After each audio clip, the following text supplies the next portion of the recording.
आज की क्लास में जो हम स्टार्ट कर रहे हैं स्ट्रक्चर ऑफ एटम के अंदर, टॉपिक का नाम आ रहा है बोहर एटॉमिक मॉडल। यानी अभी तक जो है हम रदरफोर्ड का मॉडल और प्लैंक क्वांटम थ्योरी वगैरह ये सब कुछ पढ़ चुके हैं। तो अगर हम बोहर एटॉमिक मॉडल की बात करें तो पहली बात तो कुछ इंपॉर्टेंट चीजें हैं। वो क्या कि सर बोहर का एटॉमिक मॉडल जो है valid only for single electron species. मतलब ऐसे एटम्स जिनके पास केवल एक इलेक्ट्रॉन हो, केवल उन्हीं के लिए बोहर का मॉडल क्या होता है, वैलिड होता है। अगर एक से ज्यादा हुए तो बोहर का मॉडल वैलिड नहीं होता है। मैंने बोला सिंगल इलेक्ट्रॉन स्पीसीज, या फिर आप बोल सकते हो और hydrogen and hydrogen like atom, ये भी तो बोल सकता हूं। हाइड्रोजन के पास कितने होते हैं, एक ही इलेक्ट्रॉन तो होता है। तो या तो हाइड्रोजन और हाइड्रोजन की तरह दिखने वाले एटम्स के लिए क्या होता है, वैलिड होता है। जैसे अगर आप हाइड्रोजन की तरह दिखने वाले एटम्स के एग्जांपल की बात करें तो सुना जानते हैं, आपको पता है हीलियम के पास तो कितने इलेक्ट्रॉन होते हैं सर, 2 होते हैं। अगर हीलियम प्लस लगा दूं तो 1 इलेक्ट्रॉन बच जाएगा। आपको पता है सर लिथियम के पास कितने इलेक्ट्रॉन होते हैं, 3। अगर 2 प्लस लगा दूं तो क्या हो जाएगा, लिथियम के लिए भी क्या हो जाएगा, वैलिड हो जाएगा। तो कहने का मतलब अगर हीलियम प्लस है, लिथियम 2 प्लस है, हाइड्रोजन है, इन सब के लिए ये मॉडल वैलिड है, बाकी सबके लिए मॉडल वैलिड नहीं। दूसरी बात कि ये model based on classical physics, based on classical physics and quantum mechanic या क्वांटम फिजिक्स बोल दो।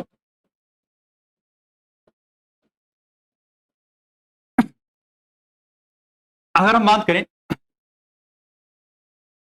इस मॉडल की, तो जैसा कि आपको बताया गया कि ये कहां कहां पे वैलिड है।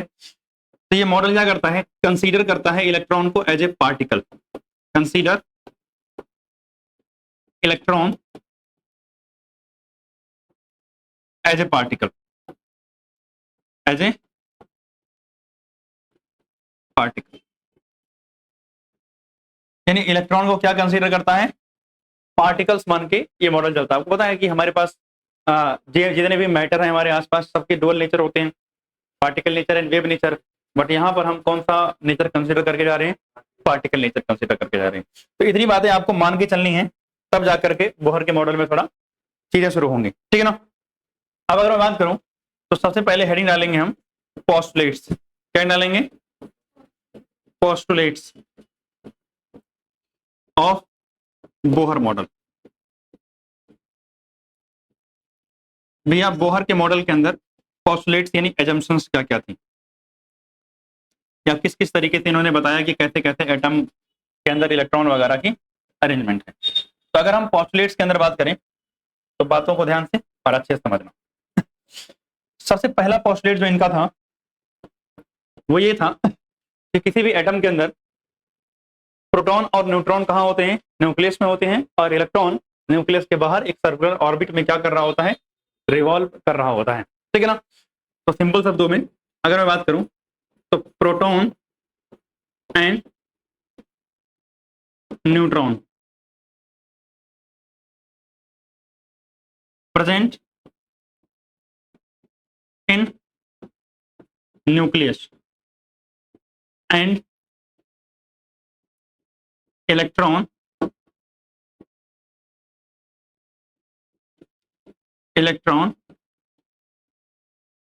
revolve in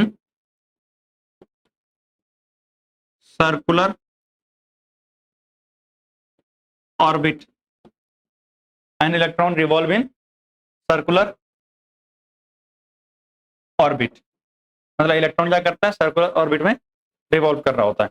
मतलब सिंपल शब्दों में अगर मैं बात करूं तो देखो ध्यान से, ये है सेंटर में न्यूक्लियस, और इस न्यूक्लियस के बाहर क्या होगा, ऐसे कई सारे सर्कुलर पाथ होंगे, और इन सर्कुलर पाथ में कौन मौजूद होगा, इलेक्ट्रॉन, और इलेक्ट्रॉन इस सर्कुलर पाथ में क्या कर रहा होगा भाई, चक्कर लगा रहा होगा, ठीक है ना। तो इलेक्ट्रॉन इस सर्कुलर पाथ में चक्कर काट रहा है कुछ इस तरीके से, ठीक है ना।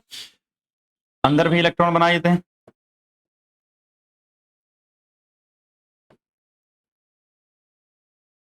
ठीक। अब मेरी बात सुनना ध्यान से, ये जो बाहर इलेक्ट्रॉन है इसके ऊपर दो फोर्सेस लग रहे होते हैं, भाई सर्कुलर पाथ में चक्कर काट रहा है, इस पर दो फोर्सेस लग रहे होते हैं। पहला फोर्स, इस इलेक्ट्रॉन को कौन अट्रैक्ट कर रहा है, इसका न्यूक्लियस क्या कर रहा है, अट्रैक्ट कर रहा है, यानी इलेक्ट्रॉन के ऊपर न्यूक्लियस का इलेक्ट्रोस्टैटिक फोर्स ऑफ अट्रैक्शन लग रहा है। और इस इलेक्ट्रॉन के ऊपर दूसरा फोर्स जो लग रहा है वो लग रहा है सेंट्रीफ्यूगल फोर्स। कौन सा, सेंट्रीफ्यूगल फोर्स। तो मतलब अगर बात करें तो यहां पर जो इलेक्ट्रोस्टैटिक फोर्स है वो बराबर है किसके, सेंट्रीफ्यूगल फोर्स के, क्योंकि जब ये दोनों बराबर होते हैं तभी जाकर के इलेक्ट्रॉन सर्कुलर ऑर्बिट में रिवॉल्व करना शुरू करेगा, ठीक है ना। तो ये इंपॉर्टेंट बात है, यहां तक इतनी बातें नोट करो, आगे चलते हैं उसके बाद। तो अगर आगे बात करें, अगला पोस्टुलेट क्या कहता है, कहता है electron revolve only in those orbit whose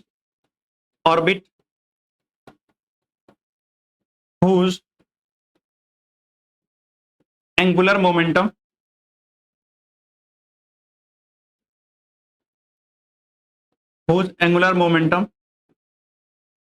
is integral multiple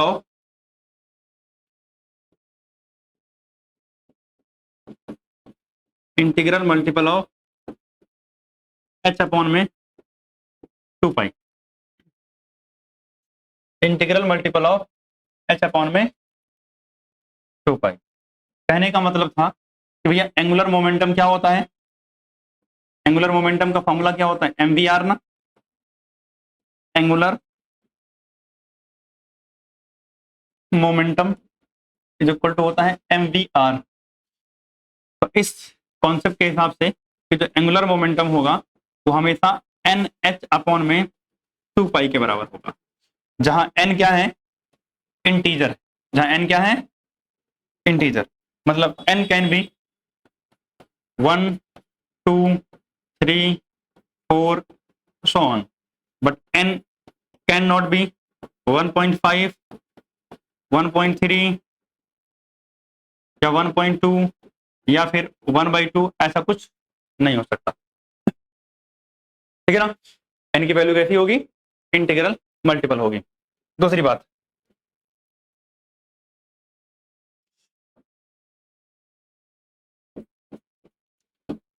electron revolve in the orbit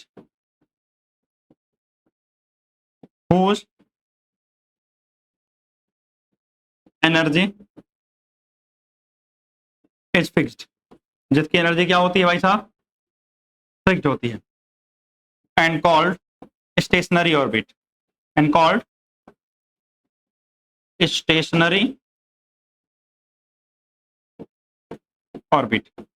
यानी जिस ऑर्बिट में इलेक्ट्रॉन रिवॉल्व करता है उस ऑर्बिट की एनर्जी क्या होती है, फिक्स। क्योंकि बोहर ने क्या बोला था, इलेक्ट्रॉन रिवॉल्व कर रहा है, अगर रिवॉल्व कर रहा है तो एनर्जी लूज या गेन कर रहा था, बट यहां तो इन्होंने कहा एनर्जी तो फिक्स है भैया, हम मान ले लें ऐसा। तो अगर एनर्जी फिक्स है इसका मतलब क्या हुआ, अब अगर मान लिया इस तरीके से मैंने एनर्जी लेवल बनाए, तो सुना ध्यान से, ये जो पहला वाला है इसको हम बोलते हैं फर्स्ट ऑर्बिट। क्या बोलते हैं इसको हम, फर्स्ट ऑर्बिट बोलते हैं, फर्स्ट ऑर्बिट। और फर्स्ट ऑर्बिट जब होगा, अच्छा ऑर्बिट को हम किससे लिखते हैं, एन से, किससे लिखते हैं, एन से। तो फर्स्ट ऑर्बिट के लिए एन की वैल्यू कितनी होगी, 1 होगी, और इसका नाम हम क्या रखेंगे, के। क्या रखेंगे, के। इसके बाद ये क्या है, सेकेंड ऑर्बिट है। और अगर हम बात करें तो इसमें n की वैल्यू कितनी हो जाएगी, 2 हो जाएगी, और इसका नाम हम क्या रखेंगे, L रखेंगे, ठीक है ना। ऐसे ही अगर थर्ड ऑर्बिट हो तो उसका नाम हम क्या, चलो एक और बना ही देता हूं। तो अगर थर्ड ऑर्बिट हो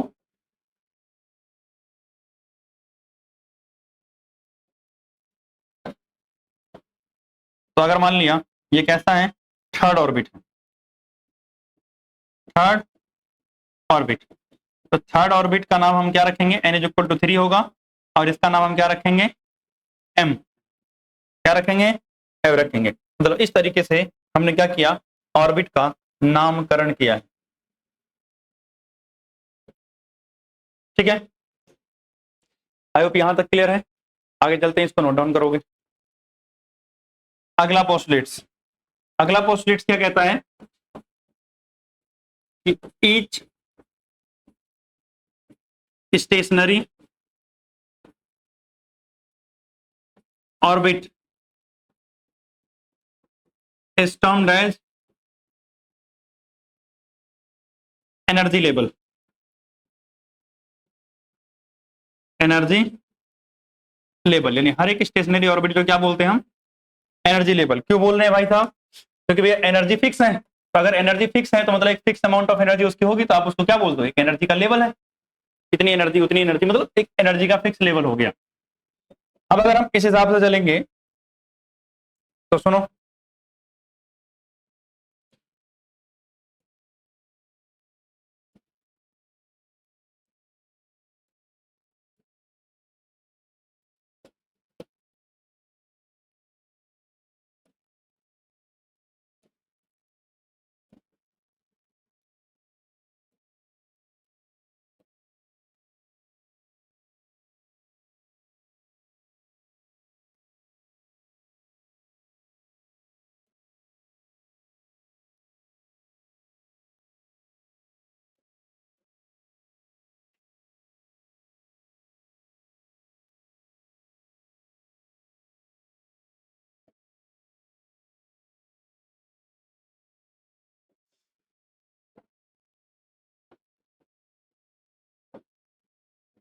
अब सुनना, जैसे अगर बात करूं तो सबसे पहले आपको दिख रहा है this is the first orbit, यानी n इज इक्वल टू कितना हुआ, 1।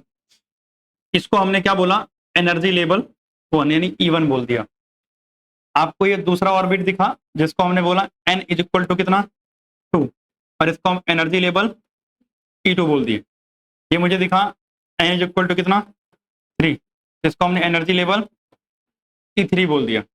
ये हमें दिखा n इज इक्वल टू 4, जिसको हमने एनर्जी लेवल E4 बोल दिया। तो मतलब ये क्या है, एनर्जी लेवल है। इंपॉर्टेंट बात ये कि जैसे जैसे आप दूर जाओगे एनर्जी लेवल क्या होता है, मतलब एनर्जी बढ़ती है। मतलब अगर n की वैल्यू ज्यादा होगी तो E की वैल्यू यानी एनर्जी भी क्या होगी, ज्यादा होगी। तो अगर हम इस हिसाब से देखें तो हमें पता है कि सर E4 की एनर्जी ज्यादा होगी, E3 की उससे कम होगी, और E2 की उससे कम होगी, और E1 की क्या होगी, सबसे कम होगी।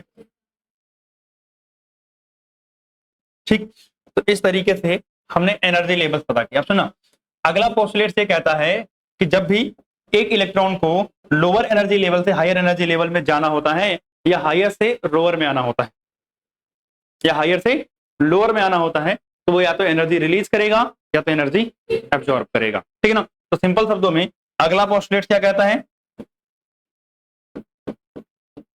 एनर्जी रिलीज्ड और absorbed when electron moved from one energy level from one energy level to another। ये जब एक एनर्जी लेवल से दूसरे एनर्जी लेवल में जाएगा तो एनर्जी या तो क्या होगी, रिलीज होगी, या तो जो है एब्जॉर्ब होगी। अब जैसे मान लिया कोई इलेक्ट्रॉन कहाँ था, E1 में था, और इलेक्ट्रॉन जंप करके कहाँ चला गया है, E2 में गया है। तो आपको पता है कि लोअर एनर्जी लेवल है और ये क्या है, हायर एनर्जी लेवल है। क्या है? Higher energy level. तो अगर मैं बात करूं लोअर एनर्जी लेवल से हायर एनर्जी लेवल पर जब इलेक्ट्रॉन मूव कर रहा है तो एनर्जी क्या होगी? एब्जॉर्ब होगी। क्या होगी? एनर्जी एब्जॉर्ब करेगा एनर्जी को। वेयर एज अगर हम यहीं दूसरी तरफ बात कर लें, मान लिया एक इलेक्ट्रॉन कहाँ था? E4 में था और मूव करके कहाँ आ गया है? मान लिया E3 में आ गया है। तो अब क्या हुआ सर? हायर से कहाँ आया है? लोअर पे आया है। लेट्स से ये क्या था? हायर एनर्जी लेवल था और ये क्या था बच्चे? लोअर एनर्जी लेवल था। तो अब हायर से लोअर पे आ रहा है, तो जब इलेक्ट्रॉन ऐसे मूव करेगा तो एनर्जी क्या करेगा? एमिट करेगा, या फिर बोलो आप रिलीज करेगा। एमिट या फिर रिलीज करेगा। क्लियर बात? अब सुना, किसी भी इलेक्ट्रॉन को एक एनर्जी लेवल से दूसरे एनर्जी लेवल में जाने के लिए कितनी एनर्जी लगेगी, वो उन एनर्जी लेवल के बीच के डिफरेंस के बराबर होगा। सही बात है ना भैया? एक की एनर्जी कुछ है और दूसरे की एनर्जी कुछ है। अगर मुझे मान लिया एक लेवल 10 एनर्जी का है और ये दूसरा क्या है? 12 का है, तो मुझे 10 से 12 में जाने के लिए कितना लगेगा? 2 का लगेगा। कैसे पता चलता है? फाइनल में से इनिशियल क्या कर देते हैं? माइनस कर देते हैं। मतलब अगर मुझे पता करना है कि कितना एनर्जी लगेगी तो jump from one energy level to another energy level, तो मैं क्या करूंगा? डेल्टा ई कैसे निकालूंगा? E2 minus E1। E2 minus E1, जहां E2 क्या है? फाइनल लेवल है, यानी जहां पहुंचा है फाइनल लेवल, और E1 क्या है? इनिशियल लेवल है।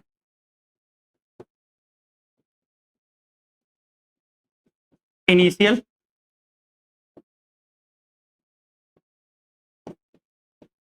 लेवल।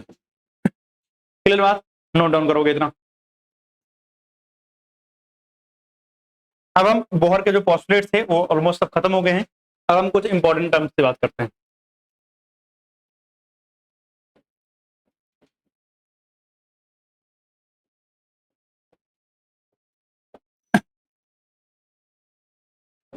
सबसे पहला जो है वो है आयोनाइजेशन एनर्जी। क्या है? Ionisation energy.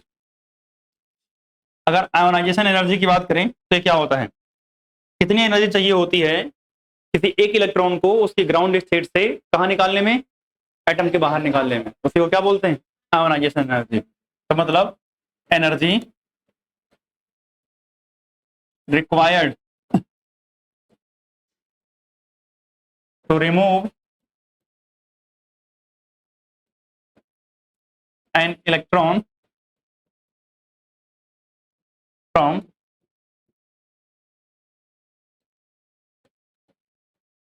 Ground state to out of the atom from isolated gaseous state।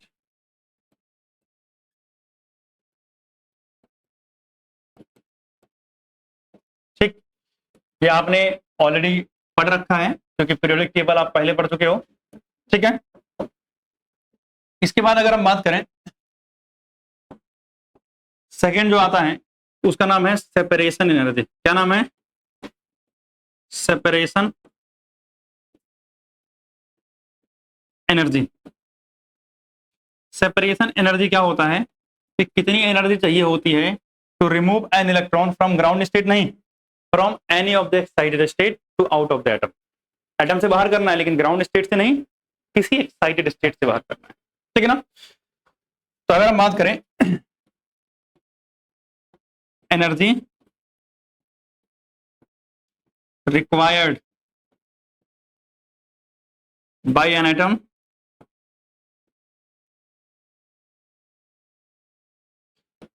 To remove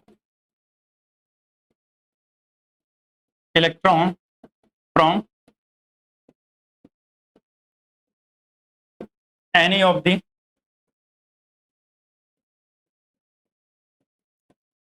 excited state to out of the atom, and the third is excitation energy. Third is excitation energy.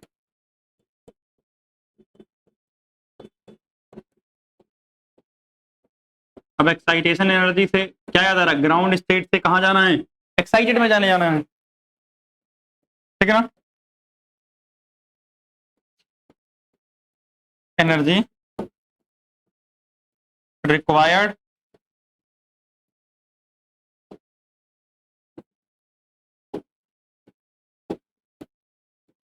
by atom to jump one electron from ground state to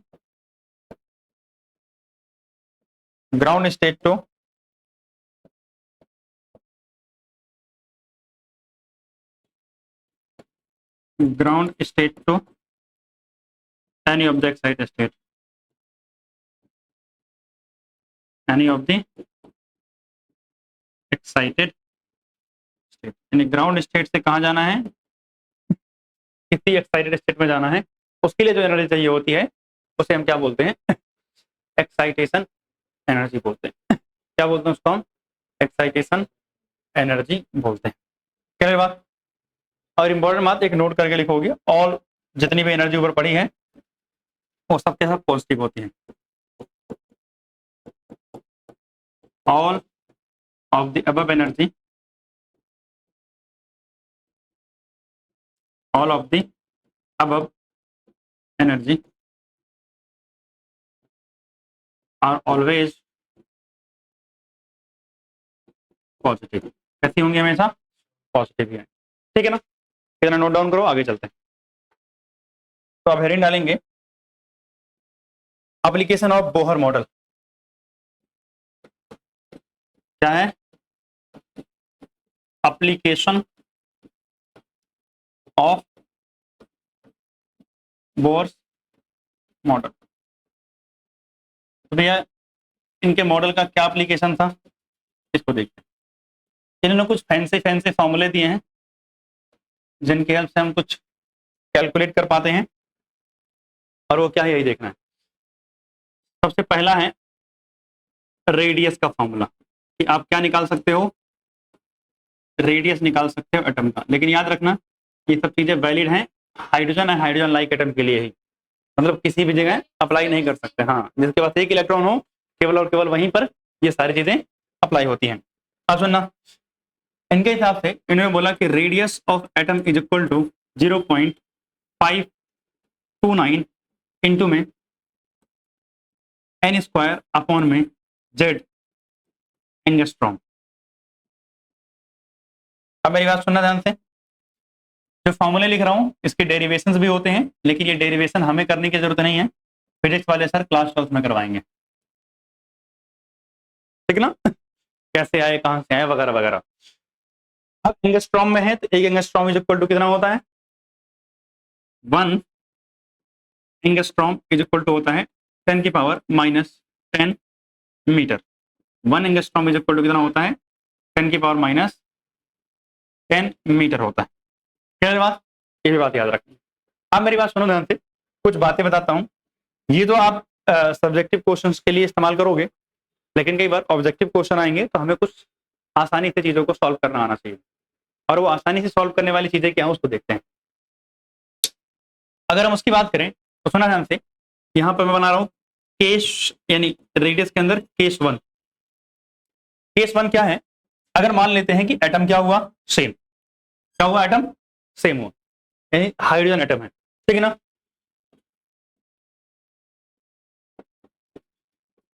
atom क्या है? Same. Atom same का मतलब क्या हुआ? Z क्या होगा? Same होगा, ठीक है ना? लेकिन इन क्या होगा? डिफरेंट। भाई साहब मैं बोल सकता हूं कि हाइड्रोजन एटम है, हाइड्रोजन एटम है उसकी पहली सेल, उसकी दूसरी सेल, तो n की वैल्यू 1 और 2 हो गई। लेकिन Z तो सबके लिए सेम रहेगा क्योंकि हाइड्रोजन एटम है, तो हाइड्रोजन का Z कितना होता है, 1 नहीं होता है, तो 1 ही रहेगा। तो मतलब अगर एटम सेम हो लेकिन नंबर ऑफ सेल्स क्या हो, अलग अलग हो, तो ऐसे केस में क्या होगा आप बताओ। रेडियस क्या होगी, एक R1 होगी और दूसरी रेडियस क्या होगी, R2 होगी। अगर इन दोनों का रेशियो निकाल रहे हैं, क्या निकाल रहे हैं इन दोनों का रेशियो, तो सुना ध्यान से 0.529 तो कैंसिल आउट हो जाएगा। ऊपर क्या बचेगा, n1 का स्क्वायर, नीचे z बचेगा, फिर उसके नीचे n2 का स्क्वायर, z बचेगा। z से z कैंसिल, क्या बचा, n1 अपॉन में, हाँ n1 का स्क्वायर अपॉन में n2 का स्क्वायर, क्या बचेगा, n1 स्क्वायर अपॉन में n2 स्क्वायर। सही बात है। तो ये फॉर्मूला काम आ जाएगा जब कहीं न्यूमेरिकल शॉर्ट में करने हो, एक का रेडियस के बारे में बता रखा हो, दूसरी की पूछ रहा हो, तो इस तरीके से भी आप कर लोगे। या कई बार रेशियो भी पूछ लेता है कि फाइंड द रेशियो। ठीक है, अब मेरी बात सुनना, यहां पर केस 2 आता है। क्या आता है, केस 2। अब केस 2 में समझना, अगर एटम क्या हो, अलग हो, एटम क्या हो, अलग हो, एटम आर डिफरेंट। मतलब मान लिया एक हाइड्रोजन है और एक हीलियम प्लस है, हाइड्रोजन है और हीलियम क्या है, प्लस। मतलब यहां पर एन भी क्या होगा, डिफरेंट होगा, और जेड भी क्या होगा, डिफरेंट होगा। तो अगर ऐसे केस में दोनों डिफरेंट हो तो क्या फॉर्मूला आता है, R1 अपॉन में R2 is equal to N1 का स्क्वायर अपॉन में N2 का स्क्वायर इंटू में Z2 अपॉन में Z1। समझ बात, तो ये फॉर्मूला हम डायरेक्ट यूज कर सकते हैं। क्लियर बात, ठीक। देखिए ये इधर एडजस्ट हो जाएगा क्या,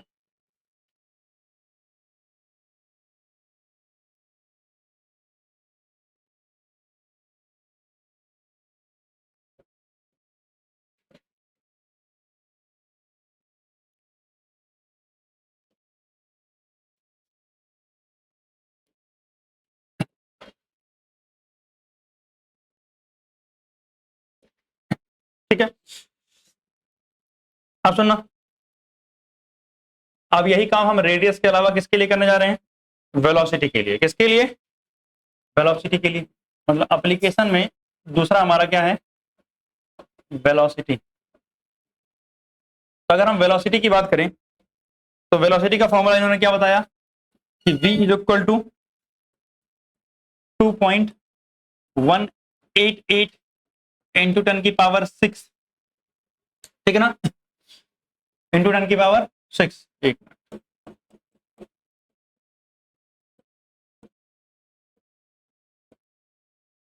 जेड अपॉन में एन, क्या बोला, जेड अपॉन में एन। तो हमारे पास ये एक फॉर्मूला आ गया किसका, वेलोसिटी का, ठीक है ना। तो अगर हम बात करें इसमें, अच्छा ये एक और चीज, ये फॉर्मूला किसमें है, मीटर पर सेकंड में। किसमें है ये, मीटर पर सेकंड में है। तो आपको कन्वर्जन करने की जरूरत कुछ खास पड़ेगी नहीं, लेकिन अगर फिर भी कहीं कन्वर्ट करने की जरूरत पड़ती है तो पता होना चाहिए एंगस्ट्रॉम, माइक्रोमीटर वगैरह वगैरह क्या लेना देना होता है यूनिट कन्वर्जन के लिए। अब यहाँ पे हमारे पास फिर से वही केस 2 बनेंगे। केस 1, केस 1 क्या कहता है कि एटम क्या है, सेम है। तो अगर एटम सेम होगा तो सर जेड क्या होगा, सेम होगा। सही बात है ना। एन क्या होगा, अलग है, एन क्या है, डिफरेंट है। ऐसे केस में क्या होगा सर, V1 अपॉन में V2 इज इक्वल टू, आप नीचे देखो एन नीचे है, जब रेशियो निकालोगे तो क्या आएगा, N2 अपॉन में N1 आएगा। नीचे वाले से केस में उल्टा हो जाता है V1 V2, ठीक है ना। तो अगर हम बात करें केस 2 की, किसकी बात करें, केस 2 की, तो केस 2 में आपकी बार एटम क्या होगा, डिफरेंट होगा। यानी एटम अगर अलग हुआ तो जेड भी अलग होगा, Z and N are different. अगर ये डिफरेंट हुए तो ऐसे केस में क्या हो जाएगा बताओ, V1 अपॉन में V2 इज इक्वल टू, अब पहले क्या आ जाएगा, Z1 अपॉन में Z2 तो ऐसे ही रहेगा, और इनटू में ये N2 अपॉन में N1 हो जाएगा। आपको पता है जो डिनोमिनेटर में होते हैं वो रिवर्स हो जाते हैं जब आप डिवाइड करोगे, ठीक है ना। और बाकी 2.182 दोनों में होगा तो कैंसिल आउट हो जाएगा, ठीक है। तो ये सीधा सीधा हमारे पास रिलेशंस आ गए। यानी वेलोसिटी और रेडियस निकालने के लिए अगर रेशियो पूछ रहा है तो इनको लगा सकते हैं, और डायरेक्टली वैल्यू पूछ रहा है तो इनको अप्लाई कर सकते हैं, ठीक है। इतना नोट डाउन करो। अब आगे बात करते हैं। अब हमारे पास अगला आता है ए बी के बाद सी, दैट इज एनर्जी। क्या निकालने के लिए? एनर्जी। अगर एनर्जी निकालनी हो तो क्या होगा? एनर्जी से क्वेश्चन अक्सर आते रहते हैं तो इसको ध्यान से समझना। तो अगर मैं एनर्जी निकालने की बात करूं बच्चे, तो एनर्जी का फॉर्मूला होता है E is equal to minus 13.6 into में जेड स्क्वायर अपॉन में एन स्क्वायर इलेक्ट्रॉन वोल्ट पर एटम। ये है एनर्जी का फॉर्मूला। किसका फॉर्मूला? ये एनर्जी का फॉर्मूला, ठीक। लेकिन सुनना, यहां हमने निकाला किसमें है? इलेक्ट्रॉन वोल्ट में। किसमें निकाला है? इलेक्ट्रॉन वोल्ट में। अगर हम 1 इलेक्ट्रॉन वोल्ट की बात करें तो 1 इलेक्ट्रॉन वोल्ट जो होता है 1.6 इंटू 10 की पावर माइनस 19 जूल। कितना होता है? इतना। तो अगर मान लिया जूल में कभी पूछ ले तो इससे कन्वर्ट कर दोगे क्या? बिल्कुल बात। अब यहां देखो, केस 1 वही सेम केस, अगर एटम क्या हो? सेम। एटम क्या हो? अलग। यानी एटम सेम है, सेम एटम है, इसका मतलब एन क्या होगा? डिफरेंट होगा। और ई क्या होगा? मतलब ई कह रहा हूं, जेड क्या होगा? सेम होगा। तो सर बता दो E1 और E2 का रेशियो। तो E1 अपॉन में E2 इज इक्वल टू क्या हो जाएगा? अब सुना जानते, ऊपर क्या है? जेड। तो जेड तो सेम ही है तो कैंसिल आउट हो जाएगा। नीचे एन है तो क्या हो जाएगा? N2 स्क्वायर अपॉन में N1 का स्क्वायर। सही बात है। तो ये हमारे पास फॉर्मूला आ गया। और अगर केस 2 की बात करें, और केस 2 जगह इसमें क्या सेम कर रहे हैं भाई साहब? एटम क्या कर दे रहे हैं?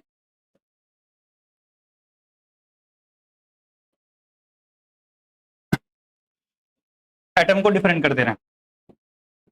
एटम कैसा है? डिफरेंट। अब तो समझ ही गए होगे, बार बार क्या ही लिखना कि एन सेम ये सेम, ठीक है। अब आपको पता ही है कि अगर एटम डिफरेंट है इसका मतलब एन भी और जेड भी दोनों क्या होंगे? अलग अलग होंगे। तो मतलब E1 अपॉन में E2। अब अगर दोनों अलग हैं तो भैया जो ऊपर है उसका रेशियो तो वैसे आ जाएगा, यानी Z1 का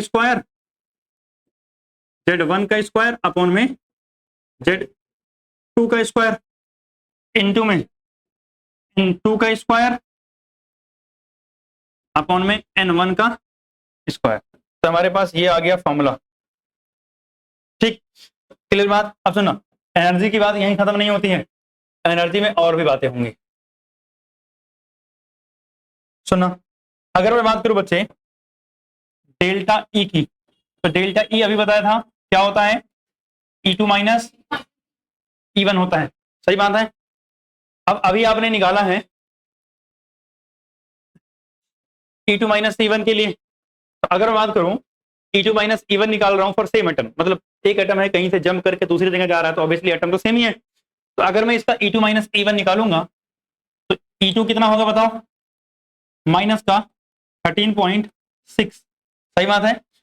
इंटू में जेड स्क्वायर अपॉन में N2 का स्क्वायर होगा, माइनस ब्रैकेट में लिख रहा हूं माइनस 13.6। और अच्छा ये ऐसा ब्रैकेट लगा चलेगा? छोटा वाला ही लगा देते हैं, क्या ही दिक्कत। चलो कितना हो जाएगा? माइनस का 13.6। सही बात है। और यहां क्या हो जाएगा? इंटू में जेड स्क्वायर अपॉन में N1 का स्क्वायर। सही बात है। अगर मैं यहां से कुछ कॉमन लूं तो मुझे 13.6 कॉमन दिख रहा है माइनस का, तो माइनस का 13.6 कॉमन हुआ, और साथ में जेड स्क्वायर भी कॉमन दिख रहा है।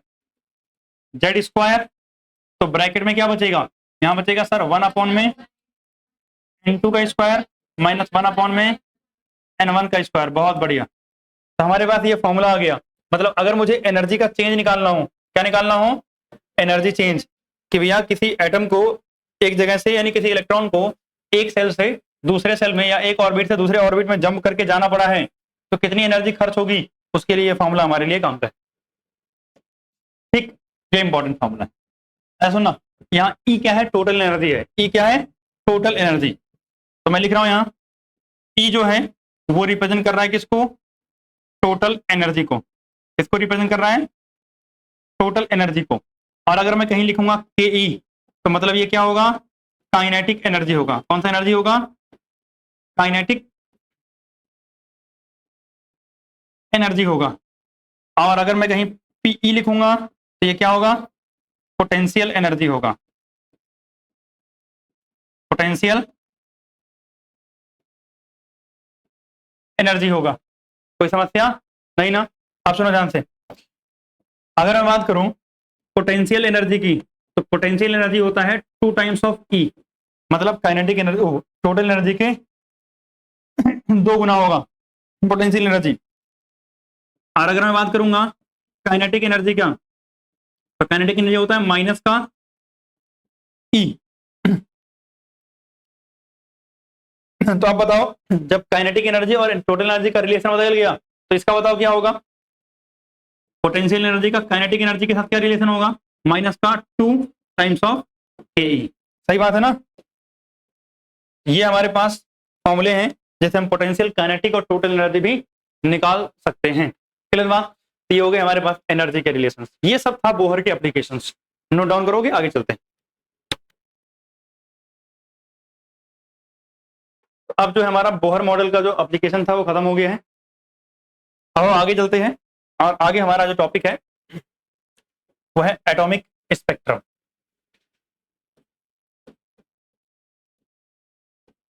Atomic spectrum.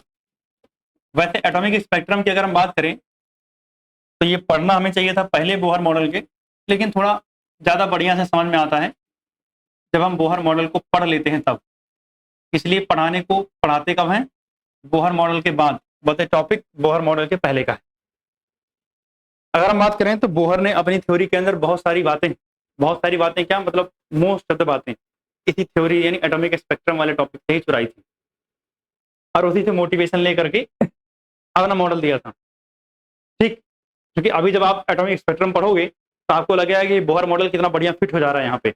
बट एक्चुअली आपको पता है कि ये एटॉमिक स्पेक्ट्रम वाला टॉपिक पहले आया हुआ है और बोहर मॉडल बाद में आया हुआ है। ठीक है ना। तो अभी आपको चेंजेस दिखेंगे धीरे धीरे। तो अगर हम बात करें एटॉमिक स्पेक्ट्रम की, तो सबसे पहली बात सर, स्पेक्ट्रम क्या होता है, बैंड ऑफ रेडिएशन या कलर्स।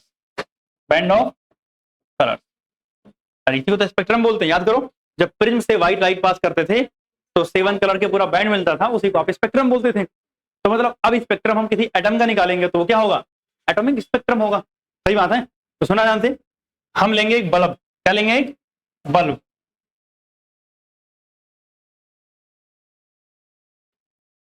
तो हमारे पास ये एक बल्ब है। क्या है हमारे पास, एक ये बल्ब है। थोड़ा बल्ब अजीब सा है।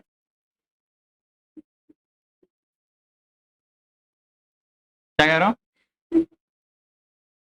हाँ ठीक है। ये हमारे पास बल्ब है।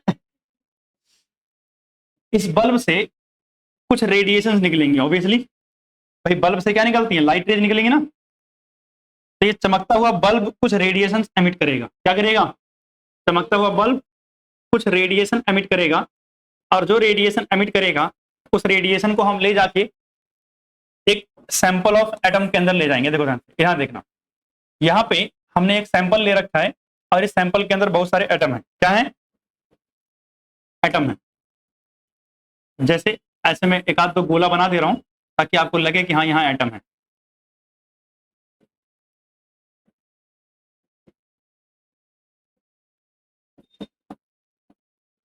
ठीक, इसके अंदर क्या है, एटम मौजूद है। सुनना ध्यान से, बातों को समझना। ये क्या है मेरे पास, सैंपल ऑफ एटम है। Clear mark. और हम आगे यहां क्या लगा रहे हैं, एक प्रिज्म लगा रहे हैं। क्या लगा रहे हैं, प्रिज्म। ऐसे प्रिज्म नहीं दिखता है ऐसे, बट मान लेना ये प्रिज्म है। क्या है, प्रिज्म है।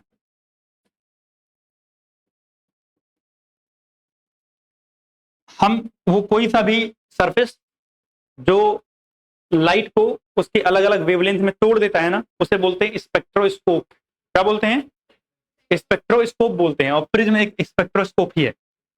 और इसके बाद जो है, जब ये सब हो जाएगा तो हमें क्या चाहिए होगा, ऐसे एक फोटोग्राफिक फिल्म चाहिए होती है। क्या चाहिए होती है, एक फोटोग्राफिक फिल्म, जहां पर हमें क्या दिखे, लाइट के अलग अलग बैंड दिखे। तो ये क्या है, ये है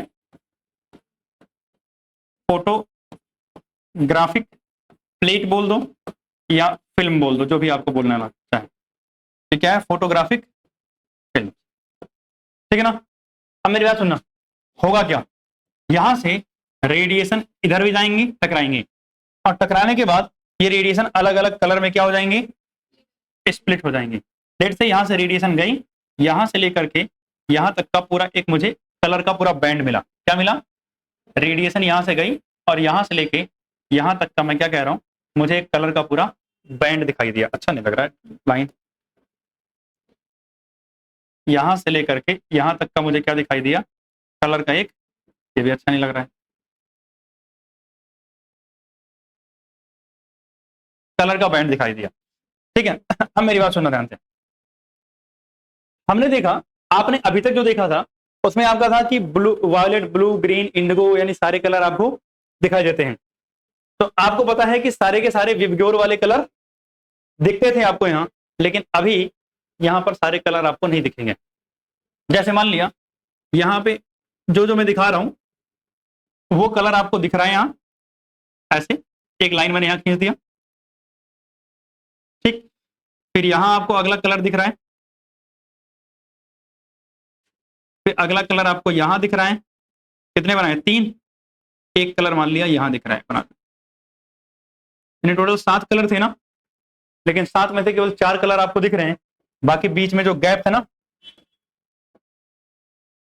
ये है ब्लैक। अच्छा चलो मैं ब्लैक से ही बना देता हूं। ये इतना क्या है, ब्लैक, यानी यहां पर कोई कलर नहीं है, यहां पर कोई कलर नहीं है।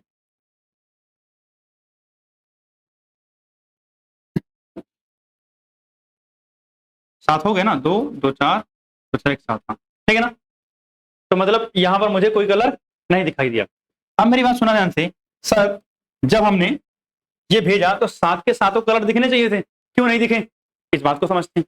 सुनना ध्यान से, जब आपने इस बल्ब से लाइट निकली, इस बल्ब से लाइट निकली और इस सैंपल ऑफ एटम के अंदर गई, तो एटम के अंदर क्या रहे होंगे, इलेक्ट्रॉन। क्या रहे होंगे, इलेक्ट्रॉन। इलेक्ट्रॉन ने कुछ एनर्जी एब्जॉर्ब करके जंप कहां कर गए होंगे, हायर सेल के अंदर। कुछ एनर्जी एब्जॉर्ब करके जंप कहां कर गए होंगे, हायर सेल के अंदर।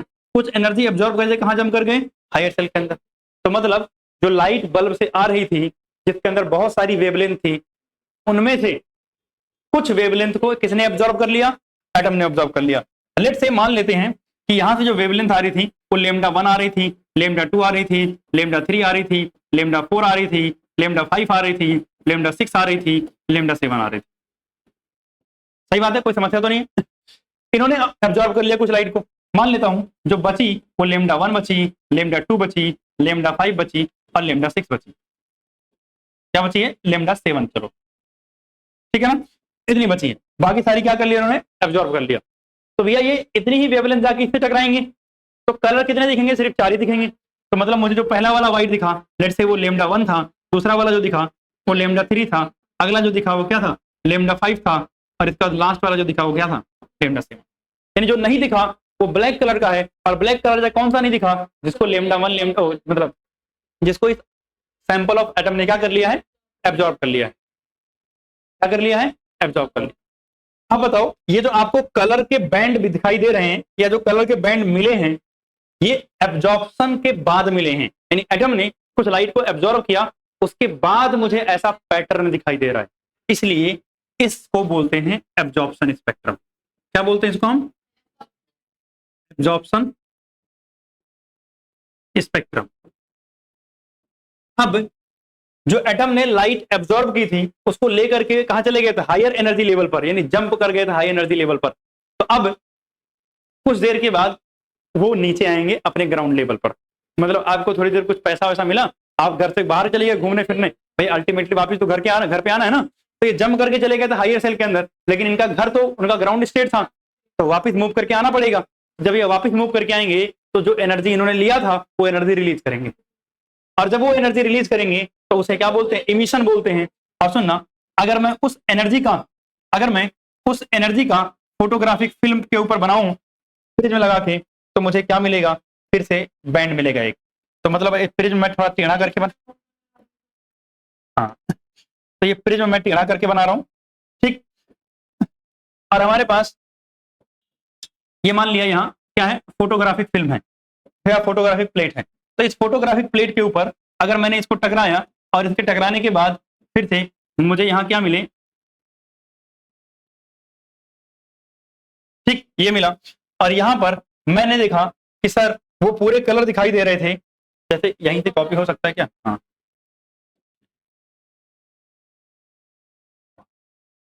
कॉपी।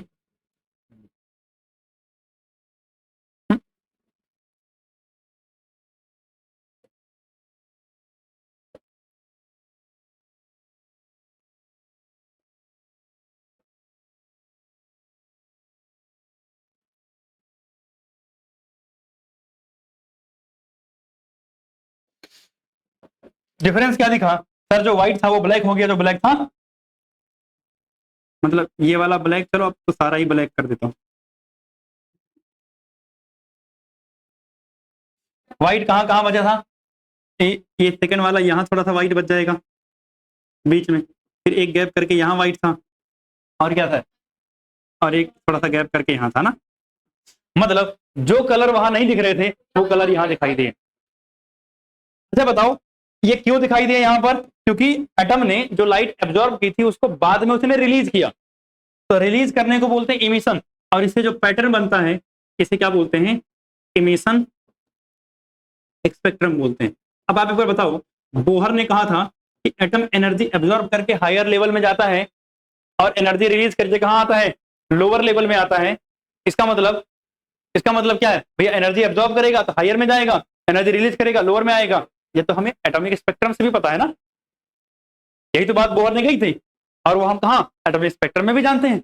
बस ये है कि अगर बोहर का मॉडल आपने पढ़ लिया है तो एटॉमिक स्पेक्ट्रम थोड़ा आसान लगता है, क्योंकि फिर लगता है अच्छा ठीक है, बोहर ने बताया था कुछ लॉजिकल कि जाएगा आएगा एनर्जी लेवल, तो उसने प्रॉपर चीजों को पोस्टुलेट्स के फॉर्म में बता के फिर चीजें रिप्रेजेंट की है। तो बस समझो कि सेम चीजें थी, बस किसी ने गंदा उंदा सब इधर उधर लिख रखा था और एक दूसरा बंदा गया उसने साफ सुथरा प्रॉपर अरेंज करके कर दिया और कुछ नहीं, ठीक है ना।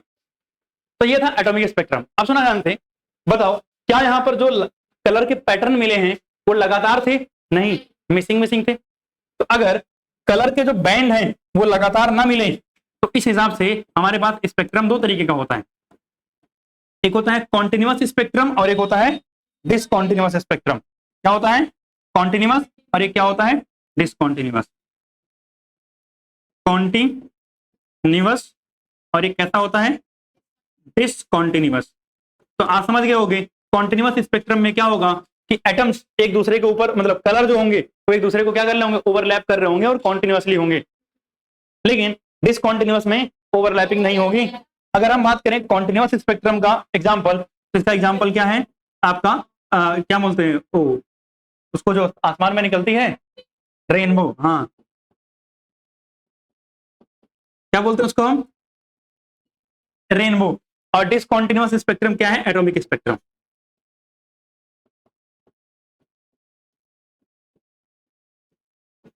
तो इसको बनाओ, आगे चलते हैं उसके बाद।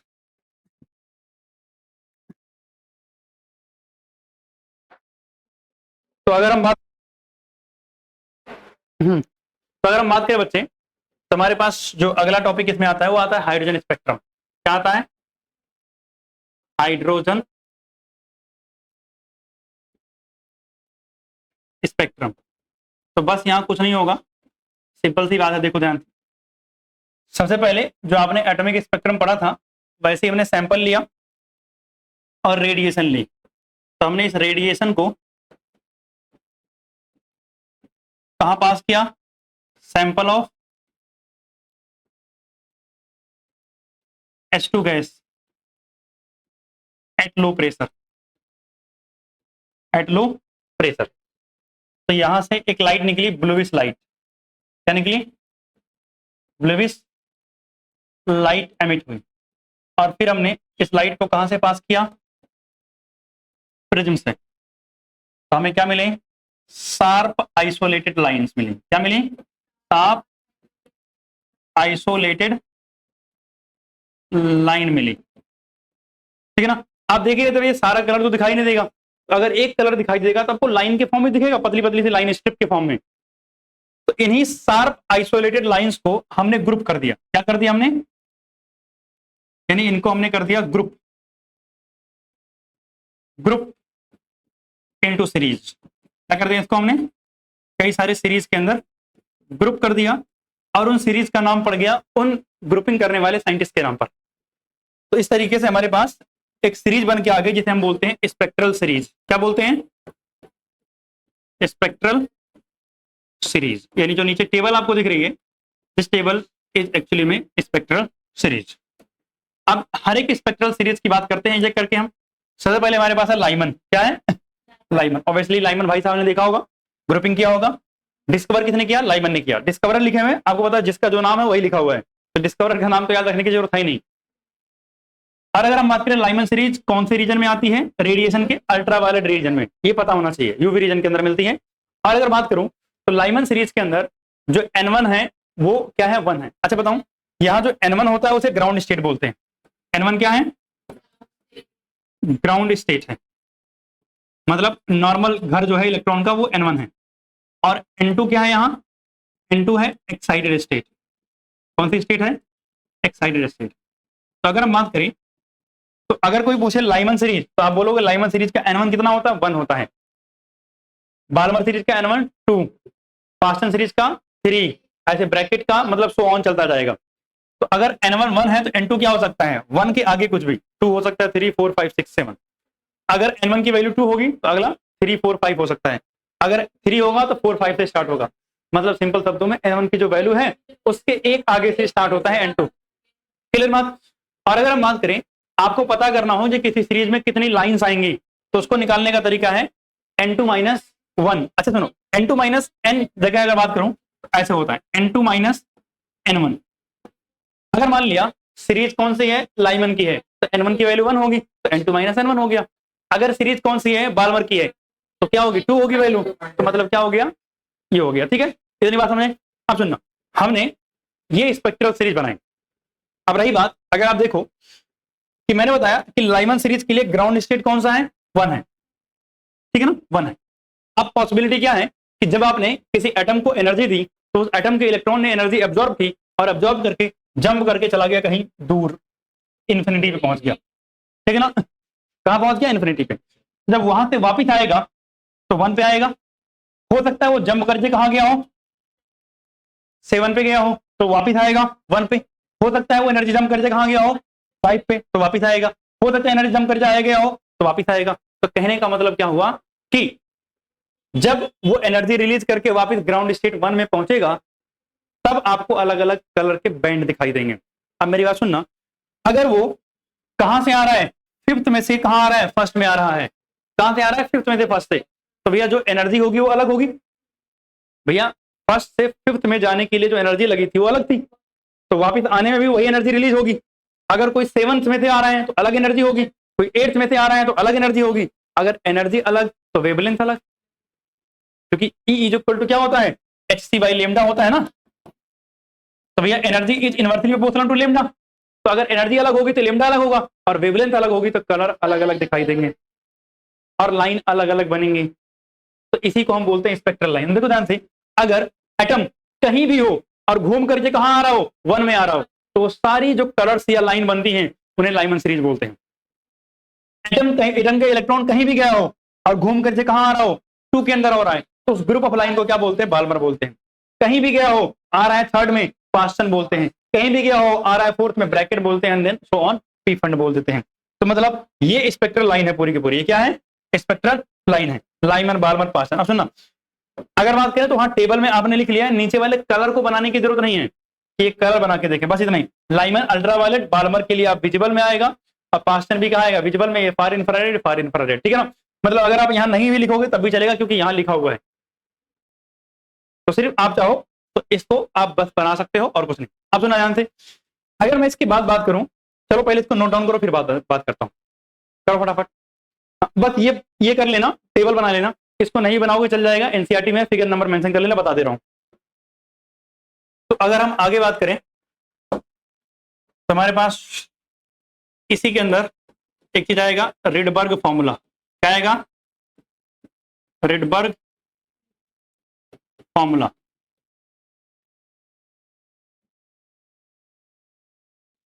अगर आप देखोगे रिडबर्ग फॉर्मूला, तो ये फॉर्मूला बहुत पहले डराइव किया गया था, और आपको एक मोटिवेशन यहाँ से मिलेगा कि मतलब बोहर ने यहाँ से मोटिवेशन लिया था, और वो क्या था कि रिडबर्ग भाई साहब ने बताया था, न्यू बार मतलब वेव नंबर। न्यू बार क्या होता है? Wave number. इसको हम 1 में लेमडा भी बोलते हैं। तो इन्होंने बताया था क्या होता है, आर जेड स्क्वायर 1 में n1 स्क्वायर माइनस 1 में n2 स्क्वायर। याद आया एनर्जी वाला? बस वहां n2 स्क्वायर पहले था, n1 स्क्वायर बाद में था। तो यहां से मोटिवेशन लिया था उन्होंने। अब अगर मैं बात करूं, आर की जो वैल्यू होती है, आर की वो कितना? 109,677 पर सेंटीमीटर। और एक और याद रखना, 1 में आर की वैल्यू होती है 912 एंगस्ट्रॉम। ये दोनों बातें आपसे काम आएंगी। क्या हुआ? हाँ याद रखनी पड़ेगी, और क्या। आर की वैल्यू यहाँ पुट नहीं करोगे सॉल्यूशन कैसे निकलेगा महाराज? तो ये वैल्यूज आपको ध्यान रखनी है, ठीक। क्लियर बात? अब सुना ध्यान से, जहां n1 क्या है, n1 आपको पता है ग्राउंड स्टेट है, और n2 क्या है? एक्साइटेड स्टेट है, ठीक है। अब मेरी बात सुना ध्यान से, कुछ बातें यहां बता रहा हूं मैं।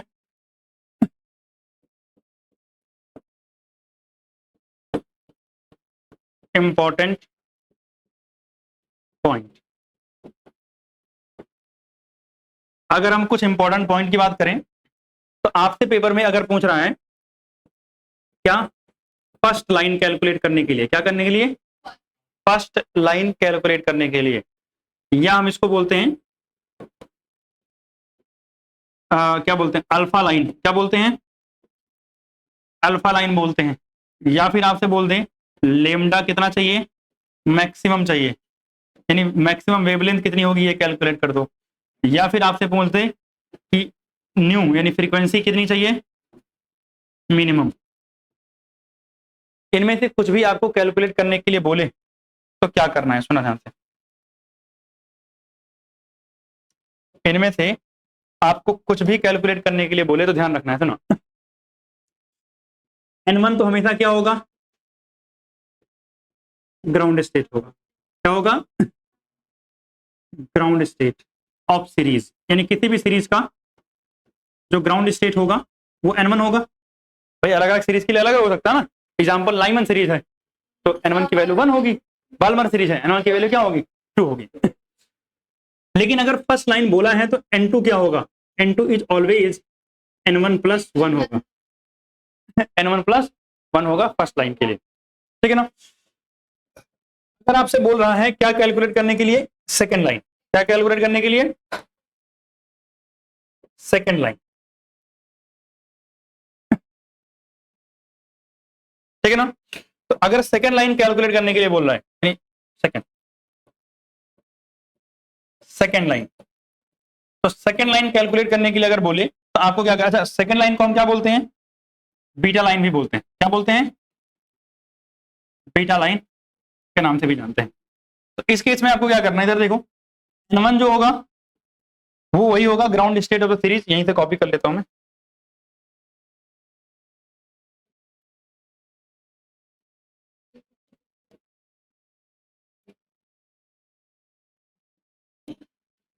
N1 क्या होगा, ग्राउंड स्टेट ऑफ सीरीज, और N2 क्या होगा, N1+2, यानी सेकेंड लाइन के लिए क्या जोड़ देना है, 2 जोड़ देना है।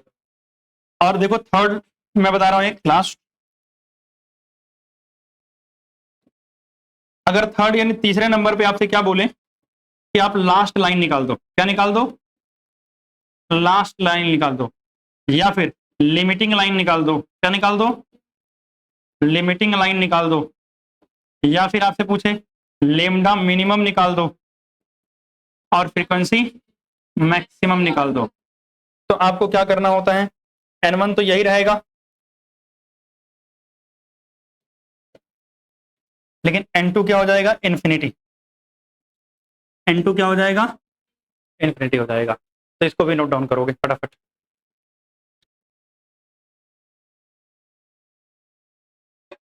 तो आगे चलते हैं, और हमारे पास अगला प्यारा सा topic, limitation of Bohr's model. कमियां क्या थी,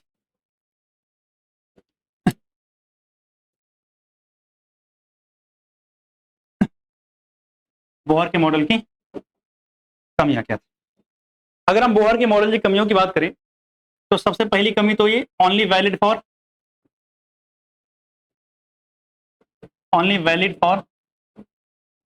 हाइड्रोजन लाइक एटम, भैया सिर्फ हाइड्रोजन लाइक एटम के लिए वैलिड है। दूसरी बात, इन्होंने स्पेक्ट्रल लाइन के बारे में कुछ नहीं बताया, अभी जो आप पढ़ रहे थे स्पेक्ट्रल लाइन, इसके बारे में कुछ नहीं बताया। Do not explain spectral line, ठीक है ना, अदर देन हाइड्रोजन। इसके अलावा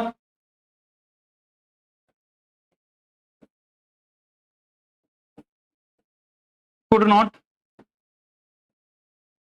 explain, शांत रहो, Zeeman effect and Stark effect,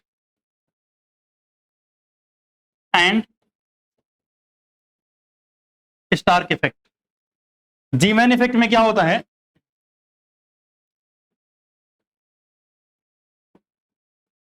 spectral line split in magnetic field, मतलब अगर मैग्नेटिक फील्ड अप्लाई करोगे तो स्पेक्ट्रल लाइन फर्दर स्प्लिट हो जाती है बहुत पतली पतली लाइन के अंदर, उसे बोलते हैं जीमैन इफेक्ट। अगर यही स्पेक्ट्रल लाइन स्प्लिट हो ड्यू टू इलेक्ट्रिक फील्ड, तब उसे हम क्या बोलते हैं, स्टार्क इफेक्ट बोलते हैं। क्या बोलते हैं उसको हम, स्टार्क इफेक्ट बोलते हैं। तो ये स्प्लिटिंग क्यों हो रही है, इसके बारे में भी इन्होंने कुछ नहीं बताया, ठीक है ना। और अगर हम फोर्थ की बात करें, could not explain the formation of compound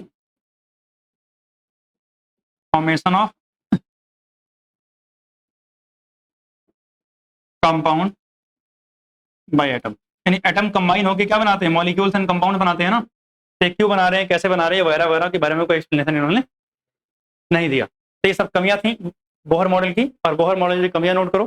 फिर चलते हैं road towards quantum mechanical model, यानी क्वांटम मैकेनिकल मॉडल की शुरुआत कैसे होगी उसके बारे में बात करें।